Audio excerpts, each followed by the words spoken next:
and the last 30 minutes will feature a live Q&A with the audience. So this is going to be a very well-attended live event. So if you want to make sure that your question is asked during that last 30-minute period, you may need to send it as a super chat. Going back to the discussion period, the first hour and a half, the hour and a half time will actually be split into two different sections. So the first section we're going to devote to one argument that Dr. Craig gives in defense of the beginning of the universe. It's a philosophical argument. Both arguments we're looking at are philosophical in nature. And the second half of the show will feature the second argument. And so with that, Dr. Craig, why don't you go ahead and take it away. So the first one is an argument against a beginningless past based on the impossibility of an actually infinite number of things. So why don't you take a few minutes, spell out the argument, and then we'll get into discussion. Thank you, Cameron. Good to be with you today, and good to meet you too, Alex, for the first time. By way of background, ever since I was a boy, I have been fascinated with the question of the infinitude of the past. I remember lying awake in bed at night, thinking of the temporal regress of events, going back and back and back, every event preceded by another, infinitely. And it just seemed to me inconceivable that that could be the case. It seemed to me there had to be a beginning for everything to get started. Well, little did I know that in fact this argument had been discussed for literally centuries by some of the greatest minds in Western world history. It goes all the way back to the efforts of 5th century Alexandrian church fathers to refute Aristotle's doctrine of the eternity of the world. And when Islam swept across North Africa, this intellectual tradition was absorbed into Islam, where it became extremely sophisticated during medieval Islamic times.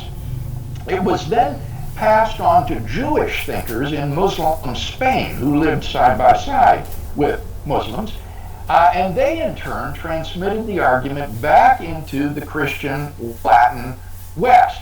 And the argument has pitted great minds in each tradition against one another. Al-Ghazali versus Ibn Rushd, Sa'd ben Ghayan versus Moses Maimonides, Thomas Aquinas versus Bonaventura.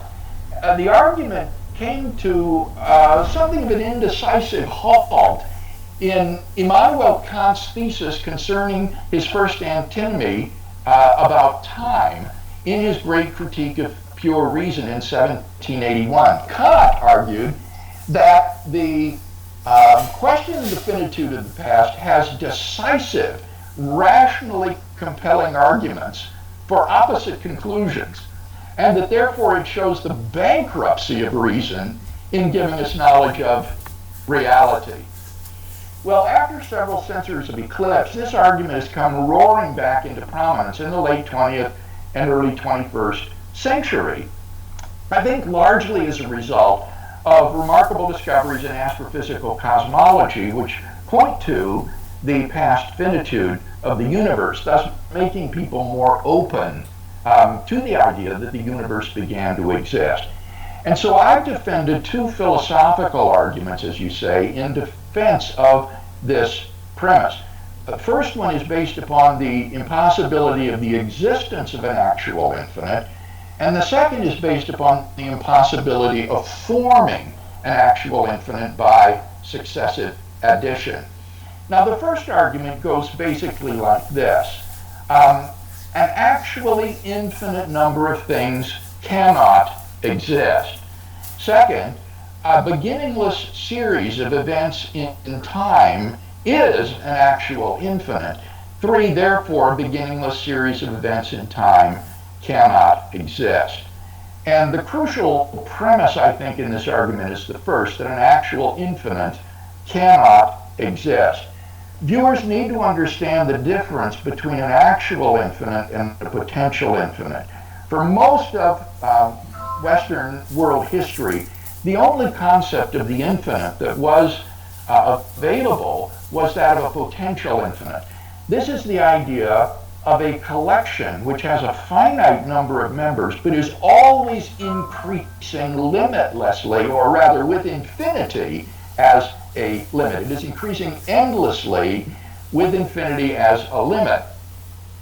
However, in the late 19th century, the German mathematician Georg Cantor developed infinite set theory. He regarded the potential infinite as not the true infinite. Rather, the true infinite is the idea of an actual infinite in which you have a collection that is not increasing toward infinity as a limit. Rather, it actually has an infinite number of elements in that collection. And Cantor was able to develop a whole system of finite arithmetic based upon this theory. Now, the question is, can an actual infinite exist in reality? Can an actual infinite be instantiated in the real world? Skeptics argue that it cannot, and as evidence of this, they will give thought experiments illustrating the sort of absurdities that would result if you could have an actually infinite number of things. One of my favorites is the brainchild of the great German mathematician David Hilbert, called Hilbert's Hotel. Hilbert asks us to imagine as a warm-up a hotel with a finite number of rooms. And he says, suppose furthermore that all the rooms are occupied.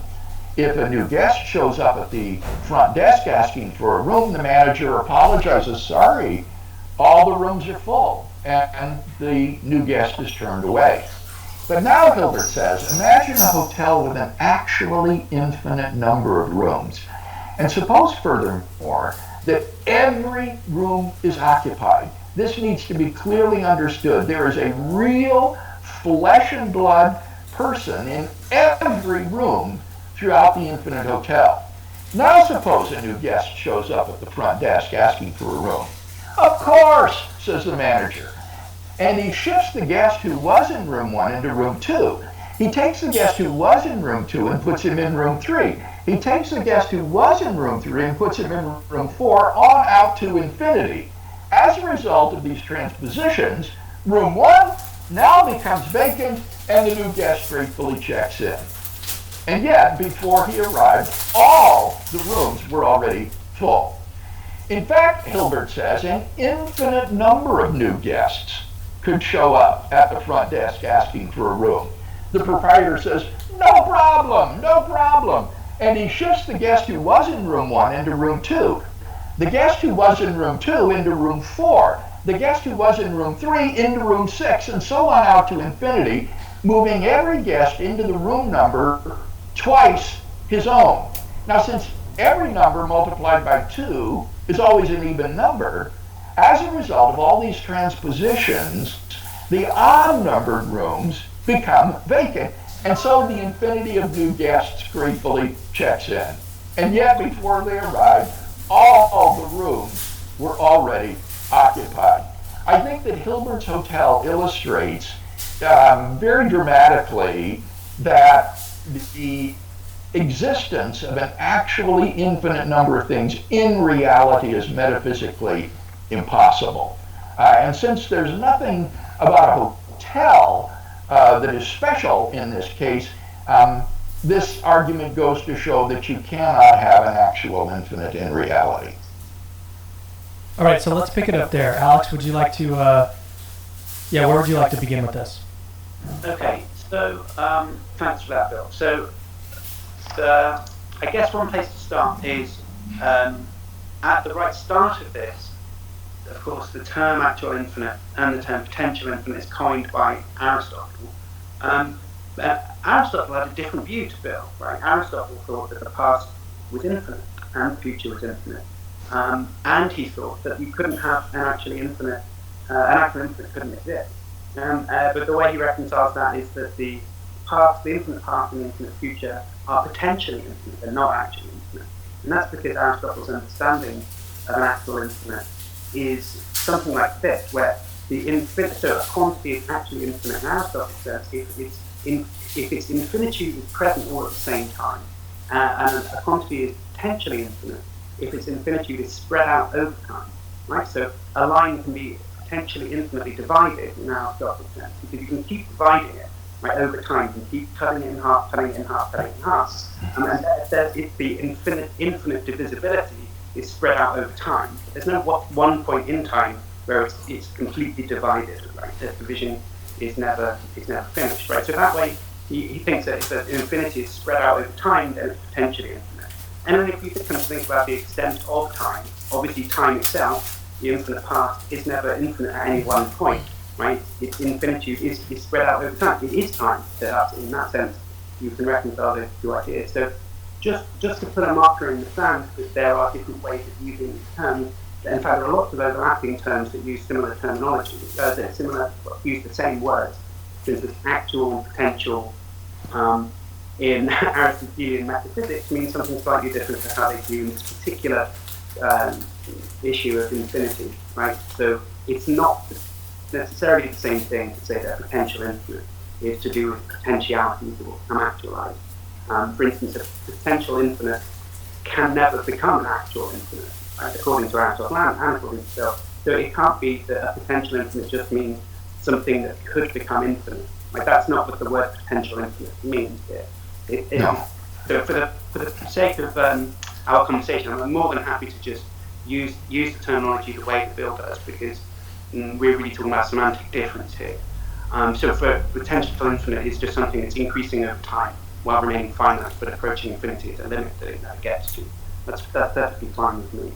I mean, there's contemporary skepticism about the coherence of the notion of potential infinite, and you can find lots of philosophy of mathematics literature of people expressing doubt that there's a coherent notion there. But again, I'll leave that to one side as well. That's not important for our conversation. So let's move on. So then Bill brings up the idea of Hilbert's Hotel, and there are a ton of these examples. Hilbert's Hotel is one of the more famous ones. There's a similar example that's often called Craig's Library, which asks you to imagine a library which has infinitely many books on its shelves, and then you can construct similar kind of scenarios like that, like the one that Bill, you can check out a book from the infinite library and ask how many books there are left. Well, there's the same number of books left as there was before you checked that book out. So in that way, what we're doing is generating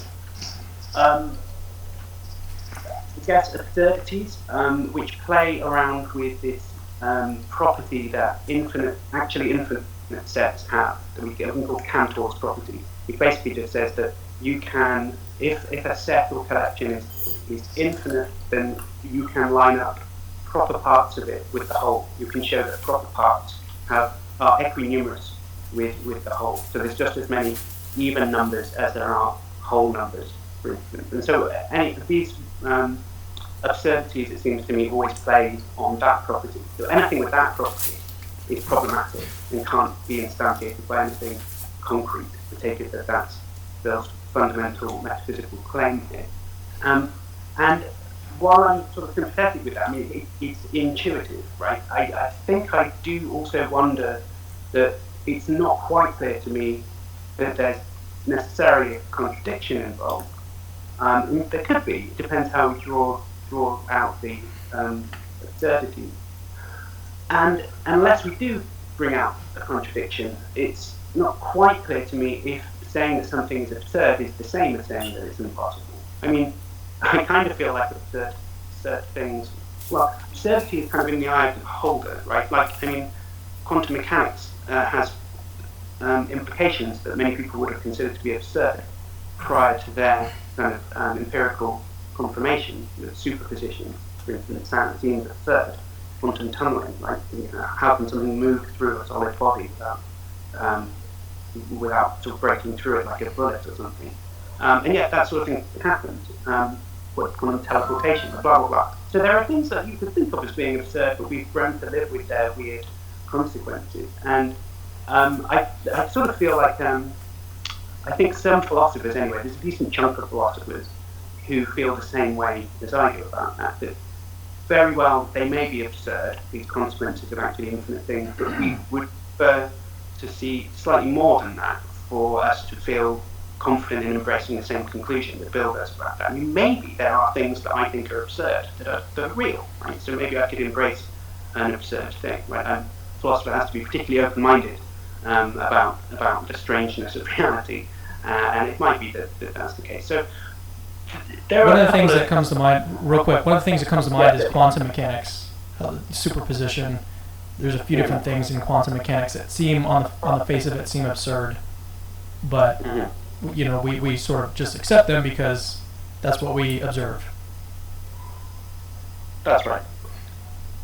So, and I wonder whether maybe if I flew off in a spaceship and found a Hilbert's Hotel in some particularly weird part of the universe, and the doorman was particularly amiable and made room for me even though it was full, that it's just one of those weird Star Trek episodes, and that's what happens in that part of the universe. I don't know, like, Douglas Adams style view of the possibilities inherent in such a large place. I mean, I'm not saying that I think that that's there, of course, obviously. I'm just saying that strangeness is not a reliable guide to impossibility. It seems to me not an infallible guide to impossibility anyway. Why don't we pause there and get Craig's thoughts, and then we'll because you have a bunch of different thoughts and objections to this first part.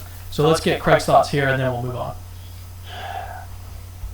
Aristotle's position that Alex mentioned with regard to the infinitude of the past as a potential infinite was also the position adopted by Thomas Aquinas in his attempt to resist the arguments of the Arabic theologians and philosophers who argued against the infinitude of the past. And it seems to me that this is a quite hopeless notion. Given a certain theory of time called the tensed theory of time, I think it does make sense to treat the series of events later than any point in time as potentially infinite. The number of events will always be finite, but increasing endlessly toward infinity as a limit.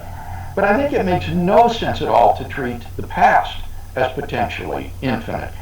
In order for the past to be potentially infinite, it would have to be finite, yet growing in the earlier than direction.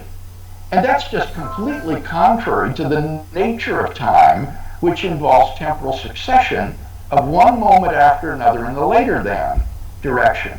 So we mustn't confuse the mental regress of counting events beginning in the present and going into the past with the actual real progress of events in time, which would involve, in a case of a beginningless series, events without a beginning, and then growing forward in time. And if we were to ask, how many events have transpired up to now, the answer would be an actually infinite number of events. If we were to divide time into hours and say how many hours have elapsed prior to the present hour, the answer would be an actually infinite number of hours. And that is true at every point in the infinite past. At every point in the infinite past, an infinity of events, an actual infinity of events, has already been instantiated in reality. Whereas if you begin at a point in time and go forward in the later than direction on a tense theory of time, you will have simply a finite number of events and ever more events being added successively. So I'm not persuaded that the Thomistic Aristotelian answer to these arguments is at all plausible. Now, Alex is certainly right that when we appeal to these absurdities, we are not talking about logical contradictions or incoherences. Jose Bernardet, in his book on infinity, says that there's no logical contradiction involved in these monstrosities, but you have only to look at them in their concrete reality to see that this is metaphysically impossible. And you can just multiply these illustrations endlessly. Bernadette gives an example of what we could call Bernadette's book, which is a book in which the first page is 1 inch thick, very thick first page. The second page is a half-inch thick, the third page is a quarter-inch thick, and so on to infinity, each page being half the thickness of the prior page. So Bernadette says, let's turn the book over so that the back cover is facing us. Now he says, slowly lift the back cover and ask, what do you see? There's nothing there to see because there is no last page of the book. And if you try to touch that with your finger, he says there will be an invisible barrier preventing your finger from penetrating the pages of the book. Well, now, to me, after a while, these kinds of absurdities just become so massive that it's no longer credible to think that such a thing could really exist. And this is not at all like quantum mechanics. That depends on your interpretation of quantum mechanics. There are at least 10 different physical interpretations of the mathematical formalism of quantum mechanics, and I and many philosophers of science would agree that the Copenhagen interpretation, the sort of traditional interpretation given by Niels Bohr, is absurd. But there are plenty of good interpretations of quantum mechanics that are fully deterministic, that don't involve these sorts of bizarre results, and therefore I don't think that's a good counterexample. So my strategy is that of Ludwig Wittgenstein. Wittgenstein, in answer to David Hilbert, who said, no one will drive us from the paradise that Cantor has created for us.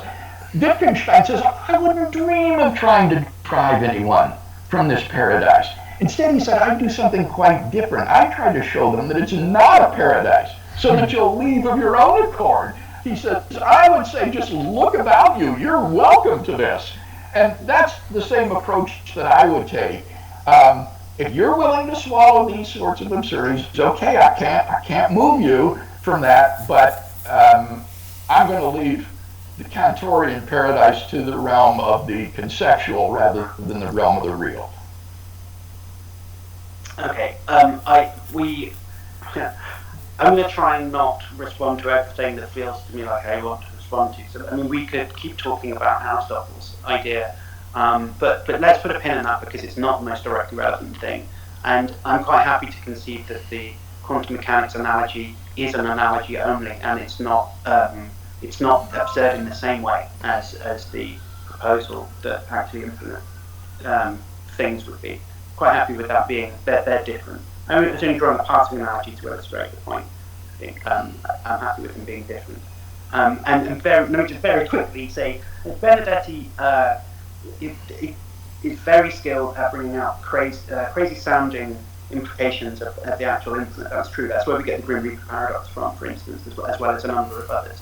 But Benedetti was a defender of the actual infinite. I mean, the book that we're talking about, the infinite, an essay in metaphysics, it's him trying to defend the possibility of the actual infinite. So yeah, he's a guy who's often wheeled out as someone who's showing you why you shouldn't believe these things.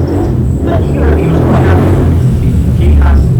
He's willing to expand his horizons beyond what many people are comfortable doing in order to try and understand what things would be like if that was real. So he's not really an enemy for the actual infinite, even though he gives the enemies of the actual infinite much of their ammunition. That's very true. But so let's put all of that to one side. It seems so. What I was hoping we could talk about a bit was a type of objection, right? Which I've written a paper with Wes Morrison, which you've read. Where so let me try and sketch out the basic contours of this objection. So this isn't really a direct objection to this argument. Alex, I should mention that I've linked, if you guys want to read Alex's paper or co-written paper with Dr. Morrison, check out the link in the description of the video. I put a link there. So if you guys want more, if you hear him explain it and you want to read more about it, then you can check for it there. Okay, cool, thanks. So this objection isn't a direct objection to the argument that we're looking at right now. Rather, it's as Craig said recently in print, that this is an ad hominem, and in a way it is an ad hominem, right? But it's not an ad hominem in the sense of the fallacy ad hominem, where what you're doing is sort of attacking the person instead of the argument, right? What this is, it's an ad hominem in that sort of nuanced philosophical usage of that term, which means drawing attention to it's sort of conflicts between beliefs held that the person making the argument has and the implications that the argument that they're making might have for their beliefs, right? And so this is similar to the way I think Bill uses the moral argument, right? Because I think an atheist could accept that there's no moral values if God doesn't exist, and just bite the bullet and say, well, I guess there's no moral values then, and be a moral nihilist or something. And if so, then the moral argument's not for him, right? But if there was an atheist who wanted to say that there are moral values, then they have to explain how there are moral values if God doesn't exist, right? And then the moral argument is kind of difficult for them. It's a puzzle that they have to answer. And in that sense, it seems to me that the moral argument functions as an ad hominem in that way. It's posing difficulty, but how do you reconcile the moral argument with your belief that there are moral values? Right? And here, that's how my argument is going to work. Right? I think Bill's belief is that it's possible that the future has no end to it. I think that's something that he thinks is true. And that might be for theological reasons, it might just be for metaphysical reasons. And I think that the argument we've just been talking about, which says if the past had no beginning, it would be an actual infinite, can be mirrored into an argument in the future tense. So you're effectively saying, if the future has no end to it, then there will be an actually infinite number of events, right? So we could say, we can imagine an angel singing a praise to God once a day. Presumably angels are immortal. So if the time has no end to it, the future is never going to end, you could ask how many praises will the angels sing, right? And it seems like it couldn't be any finite number of praises. If the future has no end to it, it would be just the same as if you said, imagine an angel has been singing for the whole of the beginningless sun. You'd say actually infinite number, and it feels to me like once we switch the tenses around and ask the same question, future. Are you, Craig? Are you hearing some breaking up here? Yes, that's right. I am, Cameron. I'm not getting all of Alex here. It's breaking up. Okay. So Alex, you broke up just for a little bit, but it looks like you might be back. So yeah, just repeat the last couple of sentences. So I'm saying, if you thought of an angel who had been singing praises to God once a day throughout an infinite past, and you asked how many praises has the angel sung, you would say, he has sung an actually infinite number of praises. And if we consider an angel who's singing praises throughout an infinite future, if we ask how many praises will he sing, we should give the same answer. He will sing an actually infinite number of praises. The only difference is that we've changed tense from the past tense to the future tense. And it seems to me that change of tense doesn't make any difference to how many praises there are. It just changes our perspective on whether they're past or future. But if you think that there can't be an actually infinite number of things like Bill does, then you should think that the future can't be endless, right? That it must come to an end at some point.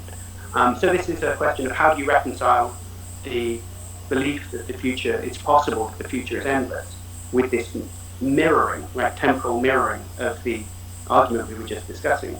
And I think Bill's got a couple of symmetry breakers that he proposes which get around this objection or attempt to get around the objection. So let me hand over to Bill. Actually, Cameron, was that clear, do you think, my argument? Yeah, I think so. And I'm going to give a quick summary of it real quick, just from my perspective, and then you can correct me if I'm wrong.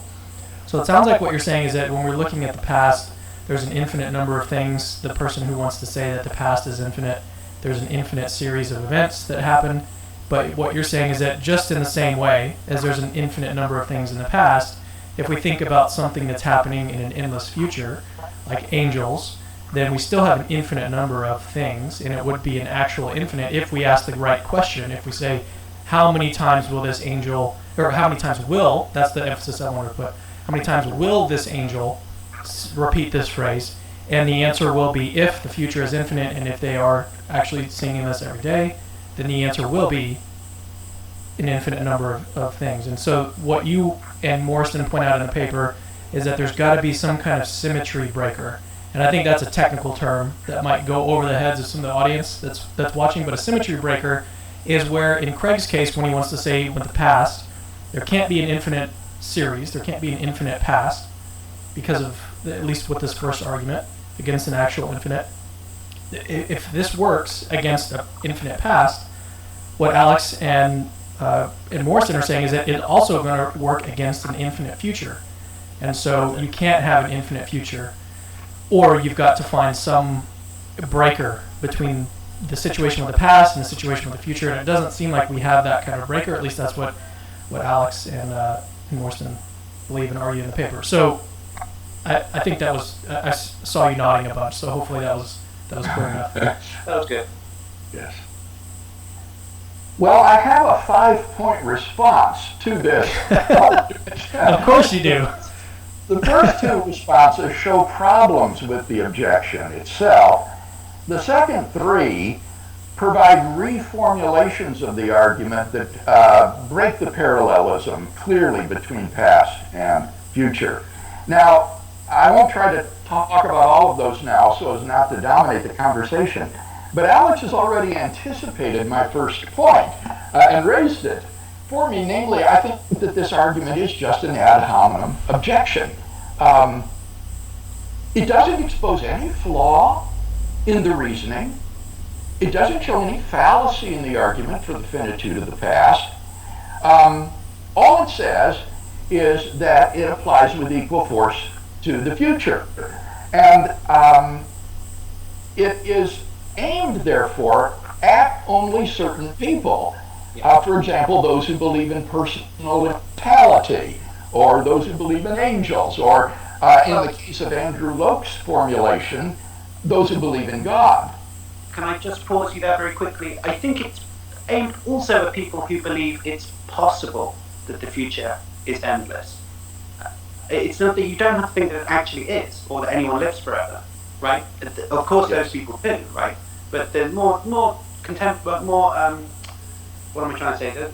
The less radical view that even atheists could think it's possible that the future is endless, right? It's not just a theological view about the afterlife, right? It's just an afterlife. Yes.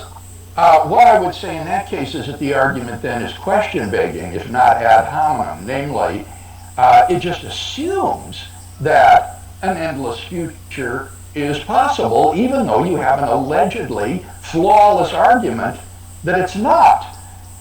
And so I think that the argument is either question begging or it's ad hominem, because it doesn't do anything to expose flaw in the argument for the finitude of the past. It is, as Alex says, merely an indirect, not a direct objection. Shall I go on? No, I just think that's Right. right. I agree. All right, now let's talk about the objection itself then. If Alex affirms that if a beginningless series of past events is impossible, then an endless series of future events is impossible, then that commits him, I think, to the position that there is no possible world in which the series of events has a beginning but no end. In other words, he has to say that the view that the series of events in time is potentially infinite is not just false, but impossible. And that's a very radical thesis, I think, that would carry a heavy burden of proof. Sorry, can you repeat that for me? I don't think I was following that. If he says, if a beginningless series of events, past events, is impossible, then an endless series of future events is impossible. That entails that there's no possible world in which the series of events has a beginning, but no end. And so that's a pretty radical position. You've got to say that the position that the series of events in time beginning, say, at the Big Bang is potentially infinite is impossible, not just false. And so the objector here has a hefty burden of proof to bear, I think. Okay, so that's an interesting reply, and I think I think first of all, I'm not sure I have a view on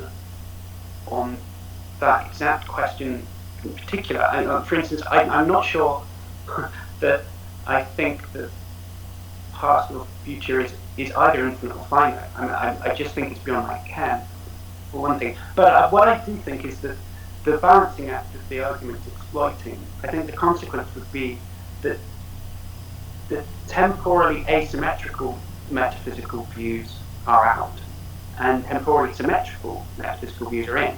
So what is also ruled out, which I think Bill would be quite happy with, is the idea that all those possible worlds where the past has no beginning but the future has an end, right? They're impossible. You do think in my view, yes. So we agree on that, right? And then I think that ones where the past and the future are both infinite, and ones where the past and the future are both finite, they're both possible, as far as I can see, broadly possible. But where the future is different from the past in its cardinality, if you like, I think that sort of temporal asymmetry. I think what I'm pressing you on is that without symmetry breaker, you can't have those temporally asymmetric views. Well, and my claim is that is a very radical claim to make. You're saying that a view like the classical view of the series of events, I mean, this is a very widespread, dominant view that the series of events beginning at the first event is potentially infinite, is metaphysically impossible. And so I'm just in attempting to increase the burden of proof on the objector here to say he's got a burden of proof to show that this is the case, which is all right. Well, let me go on rather than dwell on that point to say that what the defender of the argument against the infinitude of the past, who also believes in an endless future, is that he will try to break the parallelism between the past and the future, such that the past series of events can be finite, and yet the series of future events from any point in time can be endless. In other words, it doesn't follow from the finitude of the future that the future has to come to an end. It can be endless but finite. This is what Georg Cantor referred to as the potential infinite. Cantor called the potential infinite a variable finite. And so I think there is such an asymmetry. Why? Well, because I hold to what's called a tensed theory of time. According to this theory of time, temporal becoming is an objective feature of reality, and there are no events later than the present event. So on a tense theory of time, it would entail that there is no actually infinite number of future events. On the contrary, the number of future events is just zero. There are no future events on a tense theory of time because they haven't yet come into being.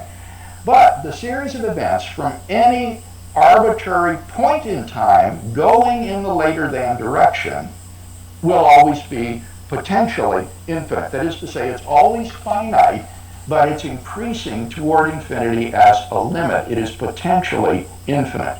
By contrast, as I said, in my response to Aristotle and Thomas, for the series of past events to be potentially infinite in the same way, it would have to be growing in the earlier than direction and be at every point finite, which is contrary to the nature of temporal becoming.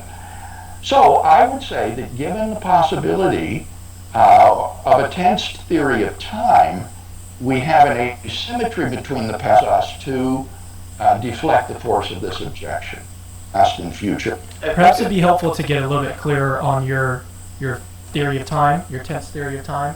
You don't believe that you're what's called a presentist.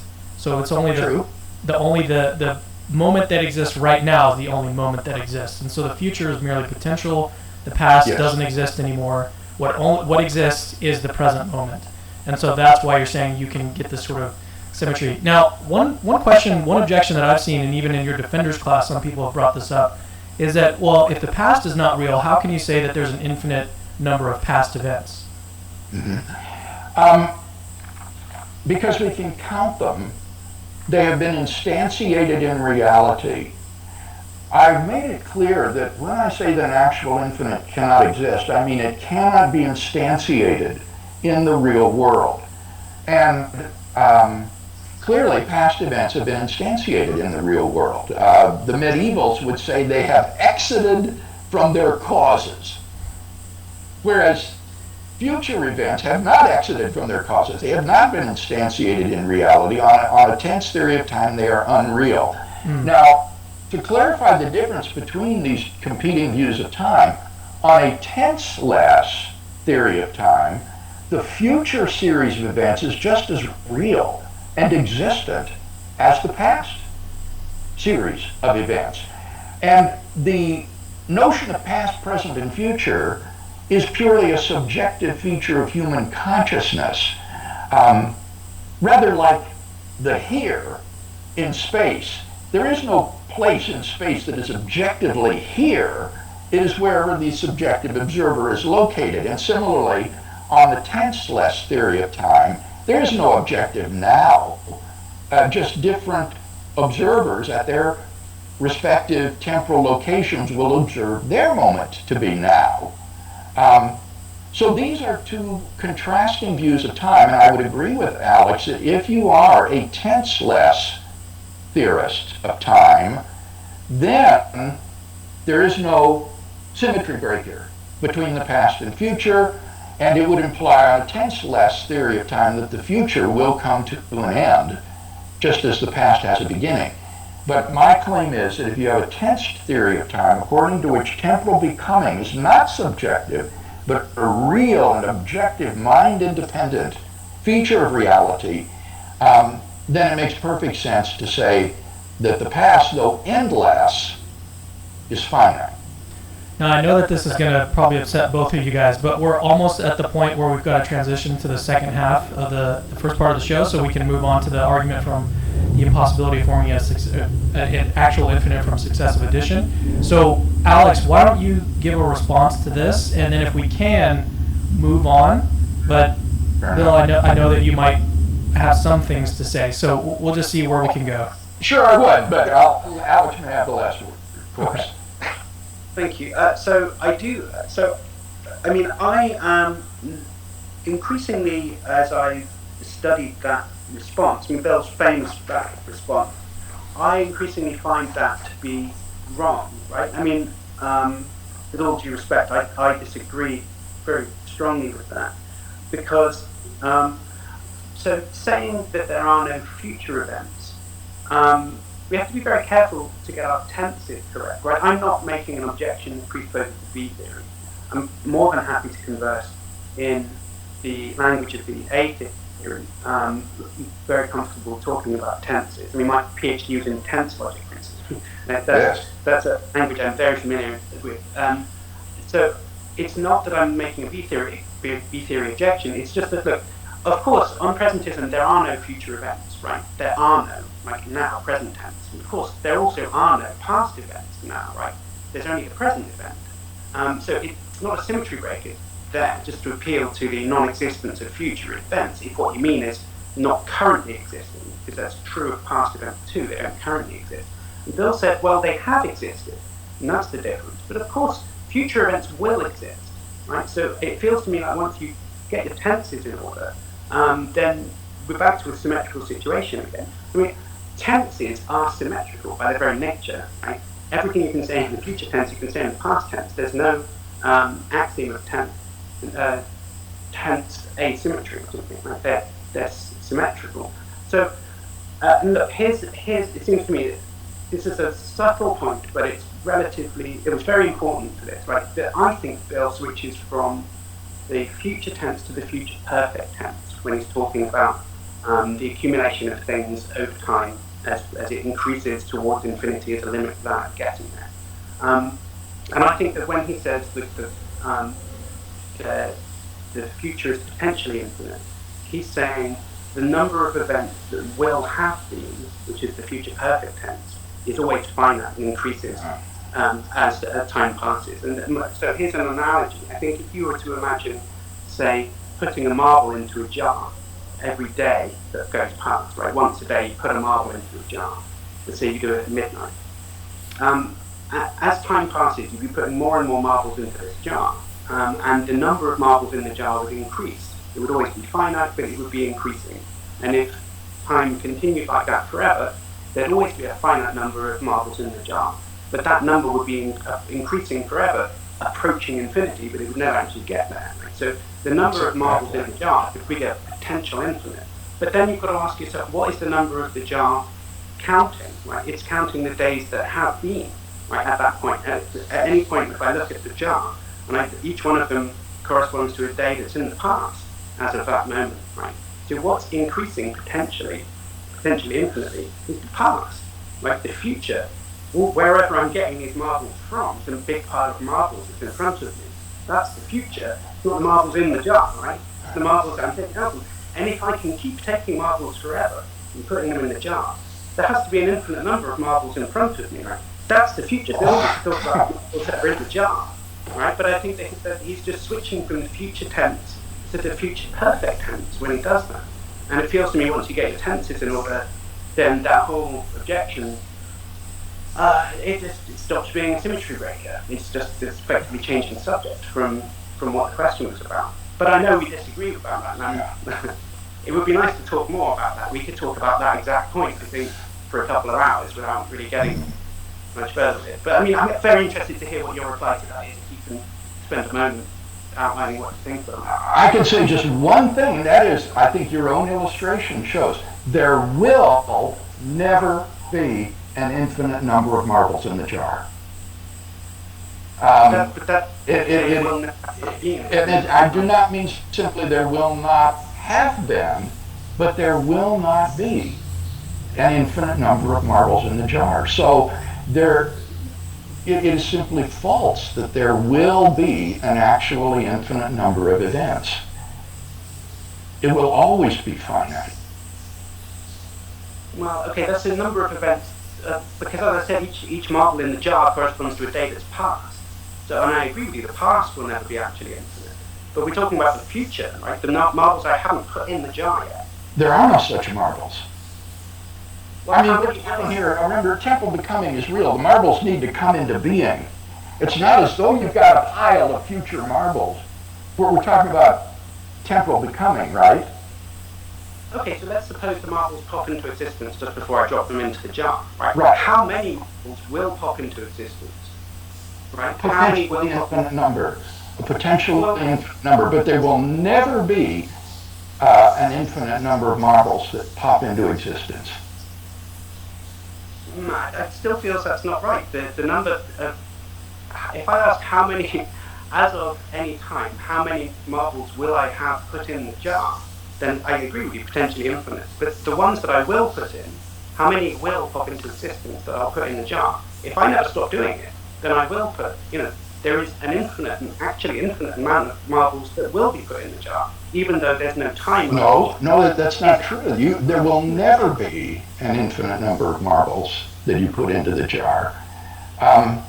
All you have here is a potential infinite. Increasing toward infinity is a limit, but the infinity is never instantiated, ever.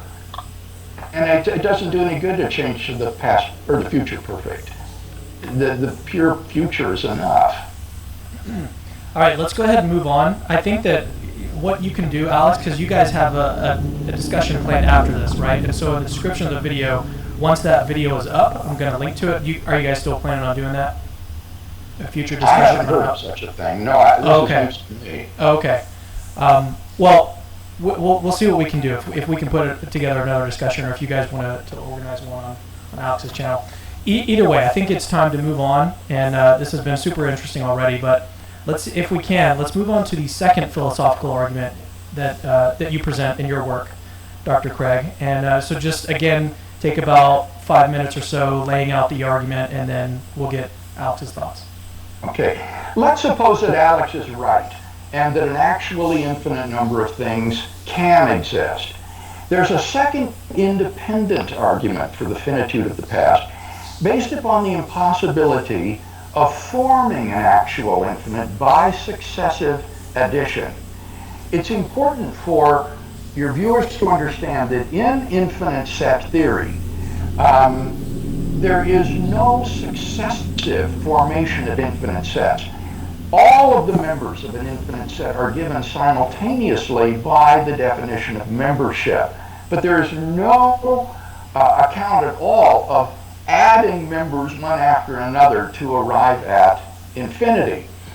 And yet this is the way in which the past has been formed, adding one event after another to form the collection of events which are past at any point in the future. So the argument would go like this: an actually infinite collection of things cannot be formed by successive addition. Secondly, the series of past events in time has been formed by successive addition, and therefore the series of events, past events in time, cannot be actually infinite.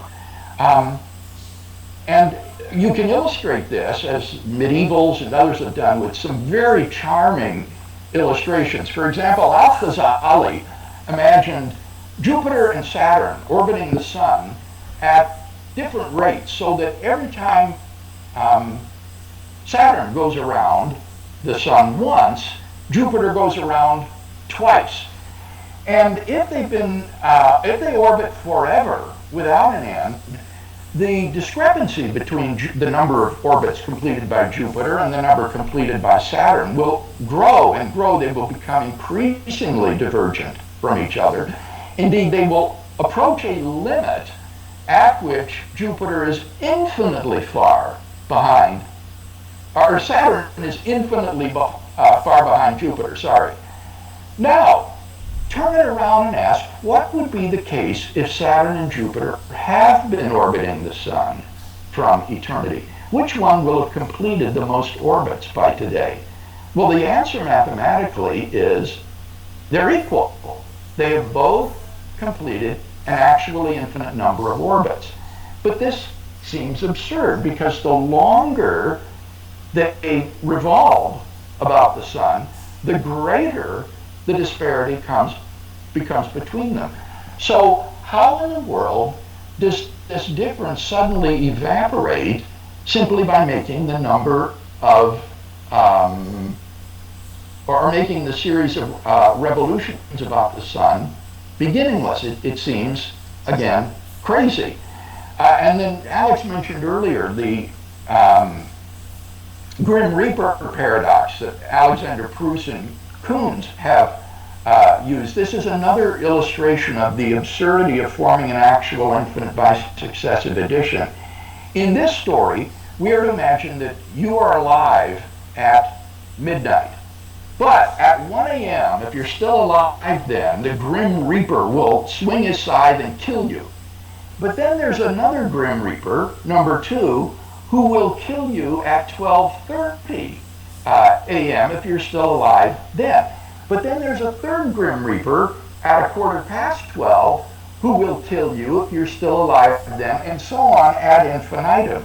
Now, if an actually infinite number of things can be formed by successive addition, this leads to a contradiction.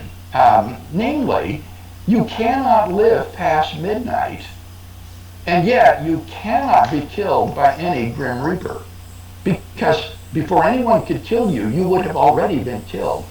So this is an especially powerful version of the argument, because it shows not simply a metaphysical absurdity, but an actual logical contradiction. And again, these sorts of illustrations can be multiplied to show that the idea of forming an actual infinite collection of things by adding one member after another is a hopeless task. All right, Alex, where would you like to pick up here? Okay, so let's see. Which, by the way, Alex, because you're talking through your phone, it's a little difficult to hear you. So, Sorry. if you can, just try to make sure that you're talking toward it. Yeah. Yeah. Okay. Cool. So,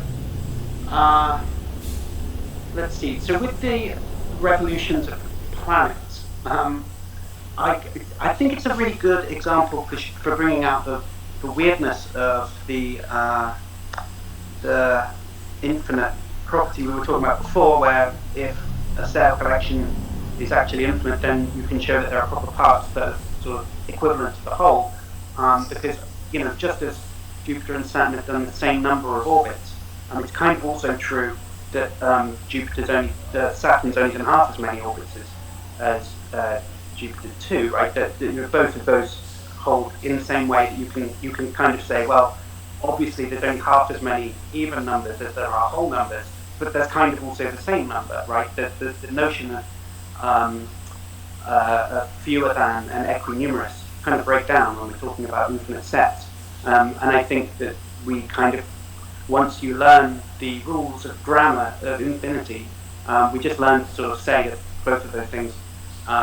Well, you can learn how to speak about that in different ways of adopting terminology, which make it seem much less problematic. I mean, like it's just, you can't expect fewer than and equinumerous to have the same meanings that they do just for finite collections. Now, I think there's something weird about trying to imagine the transition from them having a finite number of orbits to suddenly being such that they have an infinite number of orbits each. And I think that's the interesting part of it. And it feels to me like the rubber meets the road there, right? So the argument that interests me most that Bill makes is neither. I mean, we can talk about the Grim Reaper argument, but I'd like to back off doing that because my thinking around that's less clear, so it would be less helpful. And I think it's much more technical. So I completely concede it's a very troubling argument, and it's very difficult to understand. So I should mention real quick, Alex. Someone in the live chat just said that you've done an episode on this on your channel, on the Grim Reaper paradox. I did a discussion with somebody at one point, yeah, and I have a couple of blog posts about that if people are interested to know what I think about that. I should also mention that I've interviewed Rob Coons about it as well on the Grim Reaper paradox, so that's available in our archives if you want to search through our videos. Yeah, and I have an email exchange with Chris about that too. So anyway, it's a fascinating argument, but let me try and it seems to me that the rubber hits the road with the idea of transitioning from being in a finite state to being in an infinite one, right? And Bill brings that out really clearly in many places in his writing by highlighting the connection between the impossibility of forming an actual infinite through successive addition and the impossibility of counting to infinity, right? And this is obviously very closely related to what we were just talking about a moment ago. It seems to me that the basic idea is, look, you can't count to infinity, right? Because Aleph naught, the kind of smallest number that's bigger than any finite number, right? So the smallest infinite number, that doesn't have an immediate predecessor, right? But counting numbers it just is stating the immediate successor of the number you've just stated, right? So how could you ever, if all you're doing is counting, you can't count any number that doesn't have an immediate predecessor, right? And because Aleph naught doesn't have an immediate predecessor, you're never going to count it, no matter how long you count for, right? So here's a little thought experiment. Imagine, say, Cameron is counting, right? Starts counting now, some arbitrary time t. And let's imagine that there's a time in the future that's more than finitely far away from now in the future, right? That's per impossible, right? Let's just imagine that was the case. And that Cameron had been counting at a steady rate for the entire period between now and then, right? We could ask what number was Cameron counting at that point? And it couldn't be a finite number, right? He must be counting some infinite number. But that means that he must have already counted a number that didn't have an immediate predecessor. And how could he do that, right? So it feels to me like what Bill's argument exposes is that time couldn't have that type of structure, right? There couldn't be a time that's so far in the future. Like, time couldn't run on so long that more than an infinite amount of time had elapsed between now and then, right? So, and I think that's fair enough. I mean, I'm quite happy to concede that you can't count to infinity in Bill's sense means that time has to have a certain type of ordering, right? And it rules out there being times that are more than finitely far away from any other moment, right? And I think that's perfectly reasonable. To me, I still wonder though whether, and I think we're going to fall back into the same disagreement we had before, which is I want to say something like Dretski's argument, right? Which is that if Cameron starts counting now and never finishes, then for each natural number n, he will count that number, and it holds for all of the natural numbers. So although he won't count a number that's more than finitely far away from 0, the quantity of numbers that he will count, like the cardinality, is out of naught, right? So if you think about out of naught in terms of cardinality instead of ordinality, it does feel like that type of counting to infinity isn't ruled out purely by highlighting the impossibility of transitioning from the finite to the infinite. I appreciate that that's somewhat technical. So some members of the audience might find that difficult to follow, but I'm sure that Bill's following me here, and I'd be very interested to know what he says about that. I think, Alex, that this is a modal operator fallacy that I have seen a number of times in your blogs. It is true that if the future is endless, that Cameron will be able to count every number in the future. But it doesn't follow from that he will count all the numbers in the future. And you, in your response to Jacobus Erasmus, seem to see this point, it also emerges in the discussion of Andrew Loke's example, where even though for any future hotel room, God could instantiate that in the present, logically it doesn't follow from that he can instantiate all the hotel rooms in the present. And in your response to Erasmus, you say you agree it is not possible for the now to traverse the interval between all the past events and now, even though it can traverse the distance between any point in the past, every point in the past, and the now. I would put it a little better, I think, by saying it is not possible for the now to successively denote all past events ending in the present, even though it can designate every past event.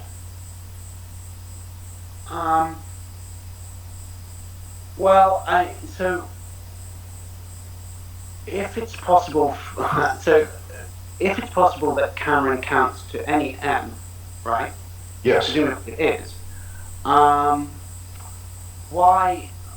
I think I need a little bit more to explain why the inference is invalid to then rule that he can count every natural number. Each. It just doesn't follow. It involves a modal operator shift that doesn't follow logically. So. Can you explain that one more? What do you mean by a modal operator shift? Well, it's possible to. Well, it has to do with the scope of the possibility or the necessity. And by shifting these, unconsciously, one can make invalid inferences. This is very easy to do. And I think that Alex recognizes this himself in his dialogue with Erasmus about the past. For any, say we enumerate the past using the negative number series ending in 0, all right? Mm-hmm. Any number in that series is only a finite distance from the past. Present. Yep. Any number in the series is only a finite distance from the present, and therefore that can be traversed. But it doesn't follow from that you can traverse all the numbers in the series. You see, there's a shift from every number in the series to all the numbers, and Alex recognizes this by saying to Erasmus, it's not possible for the now to traverse the whole series, even though it can traverse every part of it. It almost sounds like a composition fallacy. Yes, I think is the way I described it there. It is a fallacy of composition, because every part of the past is traversable. Does it follow that the whole past is traversable? No, that would be to commit the fallacy of composition. Yeah, okay, so it seems to me, so the difficulty, so that exchange with Erasmus, which I'm actually surprised you read, because to my mind that's not been published anywhere, so maybe Jasper shared that for himself, but okay, fine. I still agree with that, but let me try and explain the way I see it now, right? The fallacy you're accusing me of would be like this, it seems to me. The counter example, right, a clear counter example would be like this. say Cameron, your next kid that you have, if you have another child, it's true for any name that you could name them that name, right? So you can name them Bill, or you can name them Alex, or whatever, right? But let's say it's not possible that you name them every name, right? Just because it's possible that you name them any name, it's not possible that you name them every name. Yeah. Could I interrupt? Could I interrupt just to give a different illustration? It's a classic one that I should have thought of before. From the fact that every human being has a mother, it doesn't follow that there is a mother which every human being has. Yeah, okay. Do you hear the difference? From the fact that every human being is a mother, it doesn't follow that there is a mother which every human being has. That involves this scope confusion. Sure, but it's obviously not the case that every instance that follows that pattern is not truth-preserving. There are truth-preserving instances, right? So I can eat any loaf of bread, any slice of bread in the loaf, and it follows that I can eat the whole loaf, right? Oh, it doesn't. Maybe it's too big a loaf and you can't eat it all, Alex. That's a good example. You can eat a slice, but not all of them. What I'm saying is that there are truth-preserving instances, because of course I can eat the whole. I mean, I have loaves. Just don't make me eat it in front of you now to prove this point. But there are loaves where the first premise would be true and the conclusion would be true in that instance, right? Even though I grant you that it's not true universally. And I think what my query is, I need a little bit more, because for me, I'm still not seeing. So let's go back to my actual example, which the notion of traversal confuses me, right? The notion of counting feels more straightforward, right? Yes. It feels that actually in this case, it's more like the loaf of bread, right? Just feels like, well, if it's true that Cameron will count it, let's start off, say Cameron starts counting now, and no contingent impediment like falling asleep or going mad or anything befalls him. So he just keeps counting, right? And the future has no end to it. So as it were, Cameron will fill the future with his counting events. Now it feels like now, if that was true, right, I would be able to truly say now that Cameron will count, say, number 10, that's true. He will count the number 1,010,010, that's true. For any number, it's true that Cameron will count that number. Yes. And it feels to me that this is like the loaf of bread one, not like the every human has a mother. And I want you to explain to me, obviously I grant that this inference isn't universally truth-preserving. I'm just not sure why it's wrong in this instance, right? I'm just sort of saying that sometimes this pattern of inference is not truth-preserving doesn't really help me here. It seems to me that this is one of those cases where it is truth-preserving, right? And I'm not sure how else to say it, apart from to, obviously if he's going to count all of those numbers, it's true that he will count all of the numbers, right? It feels obvious to me. So can you do something to explain to me why? Probably because you can't convert a potential infinite into an actual infinite by successive addition or by counting.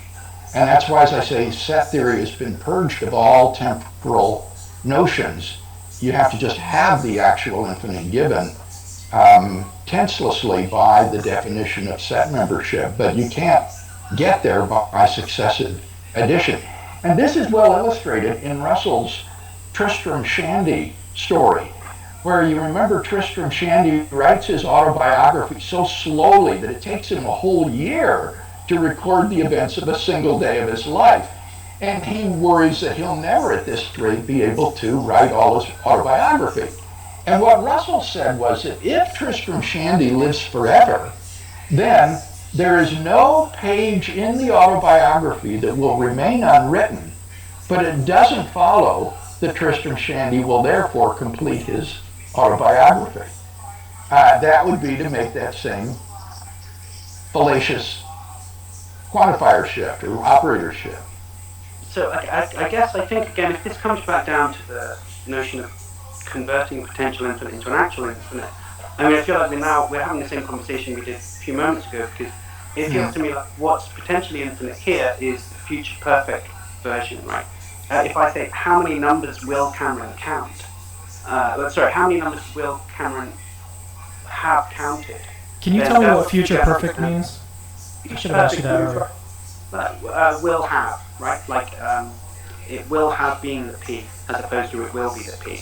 So the idea is that the temporal location that you're specifying is one that comes after P, that's in the future. So let's say something like, let's say here's this glass of water, right? Now, to say I will have drunk this glass of water means that there's some time after the drinking of the water is finished, right? And as of that time in the future, coming after the drinking, then there's a past tense statement that's true. It says, I have drunk the glass of water. So you're saying there will be a point where it's true that there was a point where I drank water, right? So it's a kind of forwards and then looking backwards, right? That's the future perfect. The future, simple future tense, just looks forwards. It just says, I will drink the water, right? Just saying, as of now, that will happen at some point in the future. So it's the future perfect is sort of slightly more logically complex than the simple future, which is why it's called the simple future, because it's the most logically simple tense. So I'm saying that Bill's tendency, I guess I could come up with a name for this and call it some kind of fallacy. I guess it's a tense logical fallacy, but it seems to me that Bill's tendency is to fall into talking about things in terms of the future perfect tense. And obviously, I'm not going to accept that this is my analysis is correct, right? But it seems to me that it is anyway. That Bill talks about future perfect situations. So how many numbers will Cameron have counted? It's always a finite number. And is it true that Cameron will have counted all of the numbers? No, it's not true. I agree with that, right? And I think that draws Bill into thinking, well, it can't be true then that he will count all of the numbers. But I think that that's a fallacy which I think you could call the simple to perfect inference, like, which is like, if it's simple to perfect. So you would say something like, if it's true, if it's true that I will count, if it's true that it will be the P, then it must be true that it will have been the P, right? The simple perfect implies the simple future implies the future perfect. If it will be the P, then it will have been the P. And that's invalid, right? If that was valid, then you would be able to demonstrate from the fact that it never will be that Cameron has finished counting all of the infinite numbers, that it never will be that he will count all of the infinite numbers, right? If that was valid, you could draw that inference, but the simple to perfect inference is invalid, and there are I can draw you a picture which shows you why that's invalid as well. And presumably you accept that that's an invalid inference. And right. In fact, I think that there need not be any point in the future at which Cameron would look back and say, I have completed it. I mean, when I say he will not count an actually infinite number of numbers, I'm not using the future perfect. I'm using the ordinary future tense, because after all, you could just have that be the last moment of his life. He could cease to exist, so there would never be a future perfect. Afterwards, that could be the point at which he stops. So I'm sticking with the simple future and just denying that it's true that there will be an actual infinite number of events in the endless future. Yeah, okay, well, I think maybe we should move to the very last thing I wanted to bring up, because it feels to me like I think maybe we can discuss this in maybe an email or something to continue that, because there must be more to this that we can uncover through more serious attention.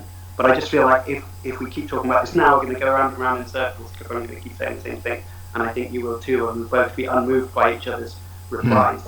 Let me try and move on to the last thing I wanted to bring up, if we've got a few minutes, Cameron. Is that all right? Yeah. We have about 14 minutes before we go to Q&A. Okay. Oh.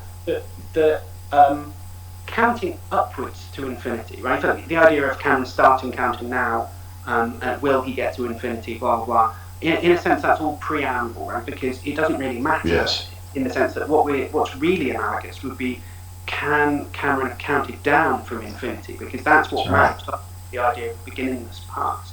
And here, I have some questions for Bill, but I think my thinking is less settled, unless it turns out that it comes back to the simple future perfect thing again.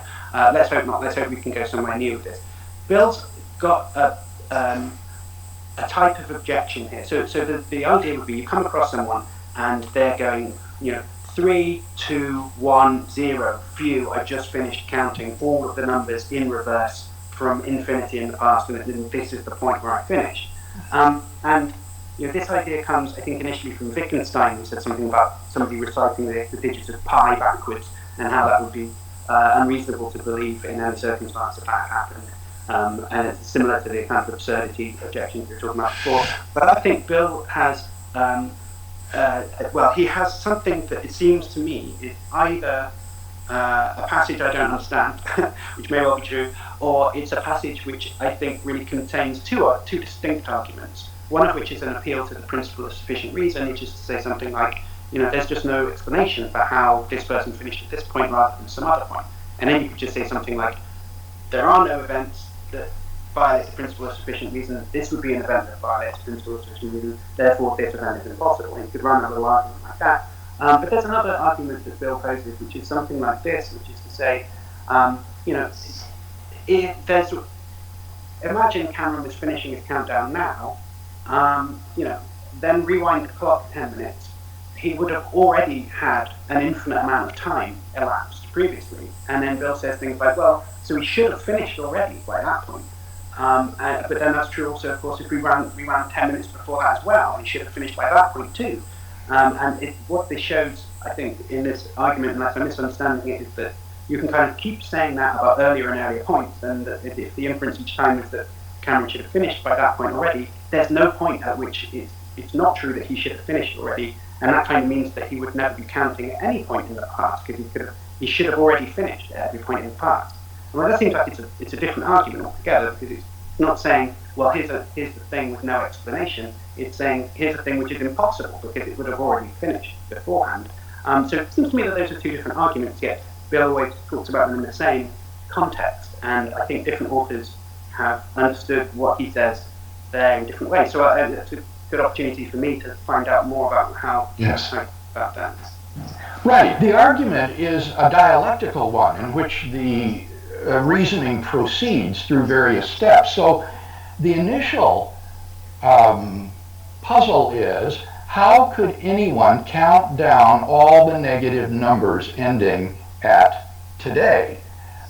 This seems like an absurd task, because before he could count any number, he would already have to have counted an infinite number of prior numbers. He just gets driven back and back into the past, so that no number ever seems to get counted. So how could somebody finish his countdown today? That's the initial foray that one is asking. Now, in your dialogue with Erasmus again, you say we can cover an infinite interval just so long as we have an infinite amount of time. So you can count down all the negative numbers if you have, say, an infinite number of seconds. You can count one number per second. But then the question is, as I say, if that's a sufficient condition for finishing the countdown, then why didn't he finish his countdown yesterday or the day before that? By then he'd already had an infinite amount of time to finish his countdown, and so he should already be done. In fact, no matter how far you regress into the past, at every point he should have already finished, because he's had an infinite amount of time to finish the countdown. But then it's not true that he has been counting from eternity, which contradicts the hypothesis. So that's a further problem with the argument. Now suppose the objector says, well, there just is no reason why he finishes today rather than yesterday or the day before. There is no explanation. The objector says, you're presupposing some version of the principle of sufficient reason that says there has to be a reason why he finishes today rather than yesterday. And in my response to Graham Oppie on this, what I argue is that I do not need to presuppose a radical principle of sufficient reason akin to Leibniz's, but a very modest version of the principle of sufficient reason, which would say that there needs to be an explanation for finishing the countdown when he does rather than at some earlier point. So that's the dialectic of the argument that features these different responses and counter-responses. Okay, so I think then what you're saying is that there are distinct arguments there, which is helpful. So Right. So let me respond in this way. So first, let's divide it into two chunks, right? So on the one hand, you're saying, and you quote me actually, which is nice, by saying that a sufficient condition on finishing the countdown would be that there's been an infinite number of counting events in the past. But it seems to me that if I said that in that paper, then I think that's wrong. It feels to me that it's a sufficient condition on the possibility of finishing a countdown now, that there's an infinite number of countdown events in the past. But of course, just because I counted an infinite number of numbers in reverse, doesn't mean I'm counting 0 now. I could be counting any number now. So, I could have only got as far as having 17 numbers left, right? And I've been counting forever. So obviously, so it seems to me that it's not a sufficient condition of finishing now. It's a necessary condition of finishing now, right? If I've been counting forever, if I'm finishing my countdown now, then I've been counting forever. That's true. But if I've been counting forever, then I'm finishing my countdown now. That's false, right? So it shows you the logical ordering of those. But if that's right, then I don't understand how. So go back to Cameron finishing his count now. What's the relevance of showing that 10 minutes ago he'd been counting an infinite number of numbers, so he should have finished by then? It doesn't feel right to me. Maybe he could have finished by then, but it's wrong to say that he should have done. It seems like a modally too strong. Right? Yes, and I'm not suggesting that you do think this is a sufficient condition, but it seems to me that if one says that he has had an infinite amount of time to finish his countdown, then I don't know what more is needed in order to finish the countdown than an infinite amount of time and setting up a one-to-one correspondence between the moments of time and the numbers counted. The only way, it seems to me, to escape that would be by denying, as I say, the need for an explanation when he finishes it. And that would then get into the question of whether or not I can formulate and defend a modest version of the principle of sufficient reason that is plausible and that would demand that there be some reason why he finishes today rather than yesterday. Yeah, and in your reply to Oppie, you say, well, Oppie likes a version of the principle of sufficient reason. He says at least seems plausible if there are, certain partial explanations for contingent events, right? And now it's unfortunate the notion of partiality is in play here. I'm not quite clear what that's supposed to mean, but one way of thinking about it is that, the kind of Van Inwagen modal collapse argument shows everybody that really super strong versions of explanation are too strong, and if the principle of sufficient reason was like that, then we'd get modal collapse, or there has to be some unexplained contingent fact. So generally, a partial explanation, I think, is supposed to be something weaker than an explanation that logically entails the thing that it explains in order to get around this modal collapse thing. So if you mean, it's not quite clear. I think Proust means by a partial explanation something which sort of displaces at least some of the mystery to something else. So I think an example of that might be, why was, let's take the proposition Bobby Kennedy is dead, right? And then the partial explanation of that is that he was shot, right? That's why he's dead, right? That explains it to some extent. But of course, it doesn't remove all of the mystery about it, because you can say, well, why was he shot, right? And then, well, Sirhan shot him, right? And then you might say, well, okay, but why did Sirhan shoot him? And then you might find, well, I don't know why he shot him, right? Sirhan's motives are completely opaque and difficult to understand. So that's my explanatory chain basically goes as far as a mystery about why Sirhan did what he did. But it feels to me that that doesn't undermine whatever explanatory value, partial explanatory value that we got from saying that the reason that Bobby Kennedy is dead is because he was shot, right? That still does explain, at least partially, right? Displaces some of the mystery, puts it on something else. Well, if that's the type of explanation that you're asking for with the countdown event, it feels like I can give those types of stories for it, right? Like I could say, well, why did Cameron finish counting down now? Well, because 10 minutes ago he had 10 numbers to count, and he counts at the rate of 1 number per minute. It doesn't explain everything. But that just kicks the can down the road, I think. Yeah, is it a mystery of a partial explanation then? If it just sort of partially displaces the mystery? I mean, I just wonder what you're asking for in a partial explanation. Well, I'd have to refer you to my article in response to Oppie, where he lays out a very modest version of the principle of sufficient reason that seems to me to be plausible and defensible. But when you apply it to the case of the man finishing his countdown, it turns out that the principle is violated by such a scenario. But it's an explanation that seems to satisfy that version of the PSR. It's a partial explanation. Unless that's not what you mean by partial explanation. Well, I'd have to, again, refer folks to the original article, which is a reply to Oppie. I do not have memorized his version of the principle. It just seemed to me that it was both modest and defensible, but that it would be violated by the man finishing his countdown at one point rather than another. There should be an explanation based on this principle, but there isn't one. I think this is actually a good time to switch to Q&A. Are you guys okay with that? Sure. Yeah, sure. Okay. Let's go ahead and transition. And Bill, do you have the name of that paper that you responded to Oppie? I don't, but I can tell you where it is. Just for anyone who's interested in looking for Paul Topan has edited a really nice 2-volume collection on the cosmological argument, and the first volume is on the philosophical arguments for the beginning of the universe. The second volume is on the scientific evidence for the beginning of the universe. And the first volume produces in it the papers by Wes Morriston, Graham Oppie, and many other of the critics that we've talked about today, as well as responses from people like David Oderberg, myself, and others. So that can be found in that collection called the Cosmological Argument, edited by Paul Topan. All right, Alex, is there anything else to add before we move on? The name of that paper is the ingeniously titled Graham Oppie on the Kalam Cosmological Argument. Your memory is better than mine.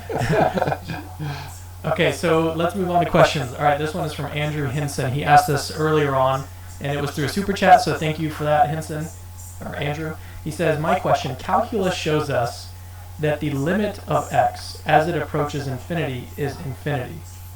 But does this not then show that there must be an infinite gap between the value of x and infinity itself? I'm happy to repeat that. And whom is this directed to? This one is not directed to anyone in particular. Well, I think it's important to understand that in analysis, the notion of a potential infinite is not a number. Aleph null in set theory and transfinite arithmetic is a number. It is a cardinal number. But the idea of a potential infinite is not a number. It's a limit concept, which you approach endlessly, but you never actually arrive at. So his question is just malposed. Their analysis doesn't deal with the number of elements that lie between the limit and the number that you're feeding into the function. Any thoughts, Alex? So there's this famous letter of Cantor to, I think, Dedekind, where he talks about he makes this argument where he says, I mean, this is too long to explain properly, but I'm just going to highlight it briefly. So the idea is that if you have variable magnitude that can take any range, any value, if you have a variable x and it can take any real number or any natural number as its value, then you've got to think of the range of values that it can take.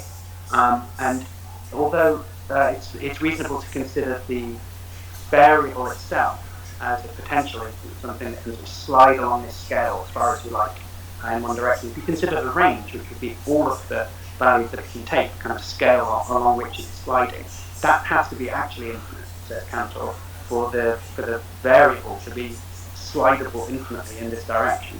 I think he changed his mind about that, but anyway, he made this argument. And it seems to me that maybe there's something about that that's going on here. I feel like the questioner is trying to ask about the quantity in the range that the variable is allowed to take values from, or something. And it's very difficult to explain. And I think I'm probably butchering the argument to some extent. I need to sit down and say it more carefully to get the nuance there. Maybe I can see where it's coming from. Okay, so the next question, this is probably the most serious question we're going to address today, from Nathan Orman. He says, for Alex, can he eat a whole loaf in front of us? No. Okay, so this one is for Dr. Craigs from Cranman Photo Cinema. He's our videographer. Dr. Craig, I don't think you actually met him. I had a different guy last time when we were doing our in-person interview, which, by the way, I've linked in the description of the video. We did an in-person interview with Dr. Craig on the Atonement, so if you want to watch that, check out the description. He says, this is John Cranman. Dr. Craig, can you offer a few brief arguments against the B theory of time? By the way, Christianity is true, everyone. I thought that Alex might bring up the tenseless theory of time today, though he didn't defend it. But I've tried to do my philosophical duty with respect to the tense theory of time. So I've written 2 books that deal with this. The first one is called The Tense Theory of Time, a critical examination. And then the second one is called The Tenseless Theory of Time, a critical examination. Both of these published by Kluwer Academic Press. And in these books, I examined the arguments in support of the tense theory and against the tense theory, and then the arguments in support of the tenseless theory and the arguments against the tenseless theory. Now, the question he asked, I think, was arguments, did he say against the tenseless theory? Correct. Yeah. I refer to the book, The Tenseless Theory of Time, but one of them, for example, is that the tenseless theory of time implies a view of personal identity over time that seems to be quite objectionable. On a tense theory of time, 3-dimensional objects endure through time. But on a tenseless theory, 3-dimensional objects are merely time slices or stages or temporal parts of 4-dimensional objects, which are extended throughout time. And this, I think, makes nonsense of personal identity over time, since these stages are not identical with one another, which means that no stage ever endures from one moment to another. The Alex that we're looking at on the screen now is not the same Alex that we were looking at on the screen when we started this interview. This makes moral praise and blame impossible, because the person who is punished or praised is not the same person as the person who did the crime or commendable act. Unless you say that persons are the whole 4-dimensional object, in which case persons are not self-conscious individuals endowed with freedom of the will and rationality. So the problems involved with perdurance as opposed to endurance, I think, are a major deficit of the tenseless theory of time. That's just one of them. Okay, yeah, if you want more, then check out his book. Someone in the live chat just suggested, Dr. Craig, that we do an interview just going through all of the books that you've written and taking a few minutes to explain them. That might actually be fun. All right, next question is from John DeRosa. He says, and this is another super chat, so thank you, John. He says, what do you mean by actually infinite, and do you agree with each other on this definition? Do you want to take that, Alex? Well, okay, sure. I am happy to follow Bill's lead on what he uses the term to mean. Well, so I take it that the idea is, I have philosophy of mathematics friends who think I may be using the word incorrectly, but I think that there's different pockets of the dialectic where different communities using the word in slightly different ways. But I take it that Bill's usage here is that any quantity or collection that has Cantor's property is actually Yes. right. And yeah, so there are people in philosophy of mathematics who will say only actualists think that, right? Potentialists don't think that. They would think that in addition to having that, it has to be true that all of the things that we're talking about can exist together in the same sense or whatever. So you find potentialists will say that the natural numbers are not actually infinite. Anyway, but we sorry about that. I think I'm an actualist by intuition anyway, so that means that I agree with Bill there. But there is a debate. I mean, there's a hideous amount of nuance with how these things work. I think just for the purposes of this discussion, I mean, in this piece of the literature, actually infinite just means has Cantor's property of being able to line up proper parts and show that they're equivalent to the whole, and that's more or less all there is to it. Yes. All right, let's move on to the next question, and this one is another super chat from Maverick Christian. Thank you so much. He says, for Malpass in Proust's 2009 Grim Reaper / Hilbert's Hotel deductive argument, a brief argument and he gives a link to it. Which premise do you reject, and what is your response to the justification of said premise? I'm not sure if you're familiar with the exact. Okay. Another publication, and I know the argument because it's similar to Locke's argument. In fact, it's a very similar argument altogether, but with a Grim Reaper twist to it. And I, off the top of my head, I can't remember the numbers of the premises or whatnot. I think, if I'm remembering it rightly, that it involves the notion of accumulating things over an infinite time. And if anyone's interested in the response to that type of argument, then I refer you to the final section in the paper that Wes and I published the other day, which I guess Cameron is linking to, where I set out what I think is the fallacy of that. If you're just asking about the Grim Reaper argument in general, I don't have a killer knockdown objection to it. Right? What I'm interested in doing at the moment is seeing how you can temporally mirror arguments that show that the universe had a beginning.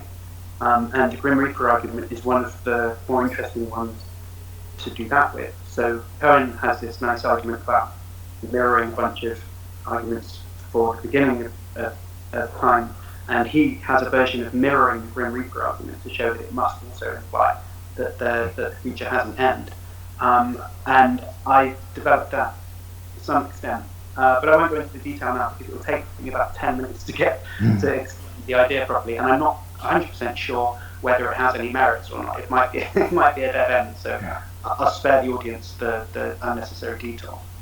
Perhaps at this point I might refer our audience to Alexander Proust's brand new book, which is called Causation, Paradox, and Infinity.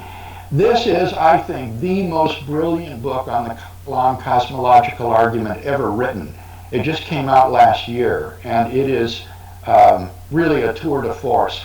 And what's especially significant about Proust's argument is that it breaks, or it avoids, rather, the parallelism between past and future that Alex alleges against my formulation of the argument. Proust's argument is that no event can be the effect of an infinite number of causes. No event can be the effect of an infinite number of causes. That rules out an infinite, beginningless past series of causes, but it obviously doesn't rule out a forward series of causes on into the future. So Proust calls his view causal finitism as opposed to full finitism. And so if you are troubled by this argument about parallelism of past and future, Proust's causal finitism is always an option for you. And it is kind of the breaking stuff in philosophy, or that's a terrible way of phrasing that. But it's groundbreaking work. It's new stuff. It's really cool. I have the book as well. I haven't read through the whole thing, but it's great what I've read so far. So just wanted to emphasize that. So we have a few more questions that are already lined up. If you guys want to ask a question, make sure to say who you're addressing your question to, but also make sure to tag at Capturing Christianity in the live chat, so that way I can make sure to see your question. Last thing I wanted to say to everyone is, if you're watching this, you've enjoyed the show, hit the subscribe button on the YouTube channel and turn on notifications so you can get notifications when we post new videos. And thank you for doing that in advance. So here is the next question from Vanadime, and a few people have asked this.